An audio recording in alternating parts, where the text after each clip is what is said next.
Hello everyone, welcome to Shri talks 139. ముందుగా మన ఛానల్ని ఫస్ట్ టైం చూస్తున్న వాళ్ళు సబ్స్క్రైబ్ చేసుకోవడం మర్చిపోకండి. అలాగే వీడియోని లైక్ చేసి షేర్ చేయండి. ఈరోజు మా ఫ్రెండ్ వాళ్ళ ఇంటికి వచ్చామండి. ఈవినింగ్ వచ్చామన్నమాట. వచ్చినప్పుడు నాకు వాళ్ళ ఇంటి బయట ఈ విధంగా కనపడింది పిచ్చుక గూడు. చాలా డేస్ అయిపోయిందనమాట. పిచ్చుకలన్నీ కూడా అంతరించిపోతూ ఉన్నాయి కదా. బట్ ఒకసారిగా చూసేసరికి భలే ప్లెజెంట్గా అనిపించింది. అందులో అది గూడు కట్టుకుందనమాట. వైఫైకి కనెక్షన్ ఇచ్చే వైర్ల లోపల అది గూడైతే రెడీ చేసుకుంది. ఇక్కడ అది దాని తోకను కూడా కదిలిస్తుంది. చూడొచ్చు అది ఎలా కదిలిస్తుందో. గడ్డితోటి మొత్తం రౌండ్గా రెడీ చేసుకుందండి. టాప్లో ఉండేసరికి నాకు జూమ్లో క్యాప్చర్ చేయాల్సి వచ్చిందనమాట. హైట్ నాకు అందుకోవడానికి అవ్వలేదు. ఆ తర్వాత అక్కడ కాసేపు స్పెండ్ చేసేసి ఇంకా మా ఇంటికి వచ్చి ఫ్రెష్ అయ్యి డిన్నర్ కూడా బయటే చేసేసి మాల్కి అయితే వచ్చామండి. ఫోనిక్స్ మాల్కి వచ్చాము. చాలా డేస్ అయిందనమాట ఇంకా మూవీ చూసి. సరే సరదాగా ఏదైనా చూసొద్దామని చెప్పేసి మాల్కి అయితే వచ్చాము. ఇంకా మేము వెళ్ళేసరికి మాల్కి ఆల్మోస్ట్ 9:45 అయిందండి టైము. సరే ఇంక ఈ టైంలో ఏ మూవీస్ ఉన్నాయా, షోస్ ఏమేమి ఉన్నాయని చూస్తే మాకు ఫైనల్గా రాబిన్ హుడ్ అలాగే మ్యాడ్ స్క్వేర్ 2 కనపడ్డాయి అనమాట. ఒక షో 10 ఉంది, ఒకటేమో 10:15కి. ఇంక మేమైతే 10:15కి వెళ్ళామండి. రాబిన్ హుడ్ కంటే కూడా మ్యాడ్ స్క్వేర్కే రేటింగ్ ఎక్కువ ఉందని చెప్పేసి ఇంకా మ్యాడ్ స్క్వేర్ మూవీకే వెళ్ళాము. మూవీ అయితే పర్లేదు, ఒకసారి చూడొచ్చండి, బాగానే ఉంది. కాకపోతే నాకు మ్యాడ్ ఫస్ట్ పార్టే బాగుందనమాట సెకండ్ పార్ట్తో కంపేర్ చేస్తే.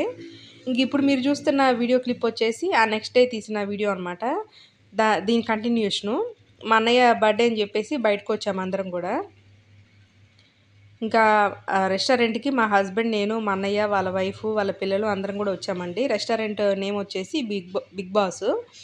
ఇక్కడ ఏంటంటే ఫస్ట్ ఒక టేబుల్ దగ్గర కూర్చున్నామండి. కూర్చున్న తర్వాత ఒక 10 మినిట్స్ వెయిట్ చేసి ఆ తర్వాత అక్కడికి గాలది సరిగ్గా రావట్లేదని మళ్ళీ ఆ టేబుల్ దగ్గర నుంచి ఇంకో టేబుల్ దగ్గరికి వెళ్ళాము.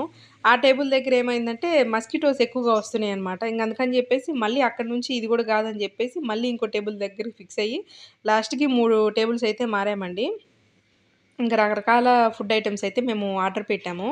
ఇక్కడ నేను వీడియో షూట్ చేస్తుంటే మా అన్నయ్య వాళ్ళ పాప హాయ్ చెప్తుంది. ఇక్కడ మీరు చూడొచ్చు వాళ్ళ అమ్మాయిని. ఇంకా చాలా డేస్ అయిందనమాట బర్త్డే పార్టీస్కి అట్లా అటెండ్ అయ్యి. ముందైతే మేము సూప్ ఆర్డర్ పెట్టామండి. టమాటో సూపు అలాగే గార్లిక్ బంట్ అని చెప్పేసి 2 సూప్స్ అయితే ఆర్డర్ పెట్టాం. కానీ నాకైతే ఒక్కటి కూడా నచ్చలేదు. ఒకటేమో టూ మచ్ స్పైసీగా ఉంది.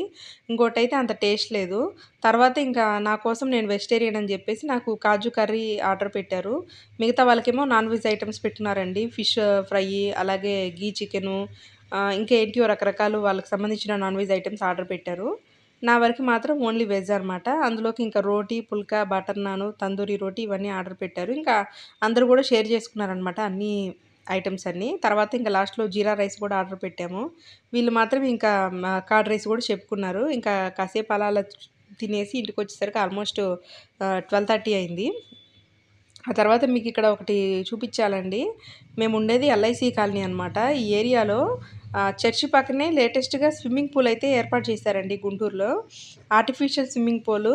ఇందులో మనకి స్విమ్మింగ్ నేర్పిస్తారనమాట చిన్నపిల్లలకి, పెద్దవాళ్ళకి. 1 అవర్‌కి వచ్చేసి 200 రూపీస్ చార్జ్ చేస్తారు పిల్లలకైనా, పెద్దవాళ్ళకైనా. అలా కాకుండా మనము మంత్లీ తీసుకుంటే నెలకొచ్చేసి 2000 రూపాయలు తీసుకుంటారు. ఇక్కడ మీరు చూడొచ్చు వాటర్ అంతా కూడా. చిన్నపిల్లలకి ఇంకా స్విమ్మింగ్ అయితే నేర్పిస్తున్నారు. వీళ్ళే ఏదన్నా కాంపిటీషన్స్ ఏమన్నా ఉంటే కూడా బాగా స్విమ్మింగ్ నేర్చుకున్న వాళ్ళని తీసుకెళ్తారంట. ఇంకా సరే స్విమ్మింగ్ పూల్ పెట్టారు కదా, ఒకసారి చూద్దాం ఎలా ఉందో అని చెప్పేసి వచ్చామనమాట. చూడటానికైతే బాగుందండి. చిన్నపిల్లలకి నేర్పించొచ్చు. ఫర్దర్‌గా వాళ్ళకి కూడా యూజ్ అవుతది. అలాగే పిల్లలు కూడా ఇంట్రెస్ట్‌గా నేర్చుకుంటున్నారు. ఇంకా స్విమ్మింగ్ పూల్ బయటైతే ఈ విధంగా ఉందనమాట. వాటర్ కూడా చాలా క్లియర్‌గా అయితే ఉన్నాయండి. అప్పటికప్పుడు క్లీన్ చేస్తూ ఉంటారు. ఇంకాసేపు ఇక్కడైతే స్పెండ్ చేశామండి. ఇంకా తర్వాత అయితే ఇంటికొచ్చేసాము. ఇది స్విమ్మింగ్ పూల్ బయటనమాట. చుట్టూ లొకేషన్ అంతా చూసారు కదా. ఈ వ్లాగ్ అయితే ఇంతటితో ఎండ్ చేస్తున్నానండి. మరిన్ని వ్లాగ్స్ కోసం మన ఛానల్‌ని వాచ్ చేయండి. అలాగే సబ్స్క్రైబ్ చేసుకోవడం మర్చిపోకండి. Thanks for watching.